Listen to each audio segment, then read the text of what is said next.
this video, we are going to solve math problem under trigonometry. Okay? So, let's get started. So, this is the problem. Find the area of an oblique triangle given the measurements of the three sides. So, paano kunin yung area ng ating oblique triangle kapag given yung tatlong sides ng ating triangle? Okay? Let's consider this illustration. Triangle ABC, and this is side C, side A, and side B. So, kapag given daw yung tatlong measurements ng ating sides, ng ating triangle, ay paano kunin yung area? How to find the area? So, pwedeng gumamit po kayo ng law of cosine para makakuha po kayo ng isang angle. Okay? Pero, there is another way on how to solve the area kapag given yung three sides. That is, etong formula nito, this is Hieros formula. Okay? So, ang Hieros formula natin, that is A is equal to the square root of S times S minus A times S minus B times S minus C. Yung S natin dyan, S is equal to A plus B plus C divided by 2. Again, this is what we call the Hieros formula. Okay, yung S natin, that is equal to A plus B plus C over 2. This is what we call semi-perimeter. Okay, ng ating triangle.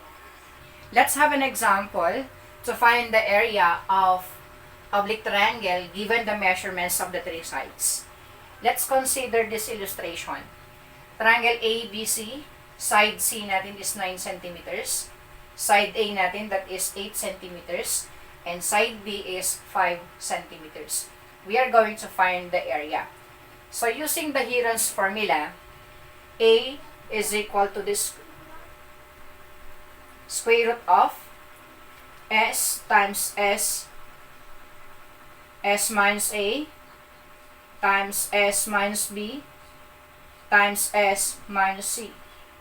Okay? Where S natin, S is equal to A plus B plus C divided by 2.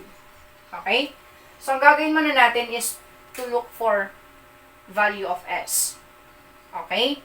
So, S is equal to, ang A natin, that is 8, plus ang B natin, that is 5, plus ang C natin, that is 9, divided by 2. Okay? So, 8 plus 5, that is 13, plus 9, that is 22. Okay? And then divided by 2, and this is 11. Okay?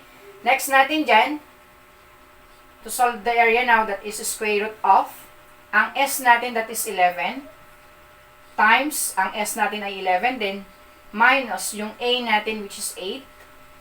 Okay? Next, times 11 minus ang B natin, which is 5,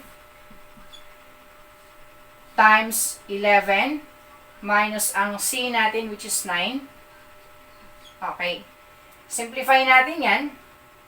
So, A is equal to the square root of, okay, pwede nyo copyin mo na 11, times 11 minus 8, that is 3, times 11 minus 5, that is 6, and then times 11 minus 9, that is 2.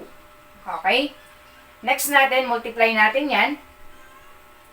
So, A is equal to 11 times 3 times 6 times 2. So, kapag minultiply natin yan, that is 396. Okay? So, getting the square root of 396, okay, using your scientific calculator, square root of 396, that is 6 square root of 11. So, A is equal to 6 square root of 11 square centimeters. So, the area of this illustration is 6 square root of 11 square centimeters. So, if we have questions or clarifications, just type your questions po in our comment section. Keep safe and God bless.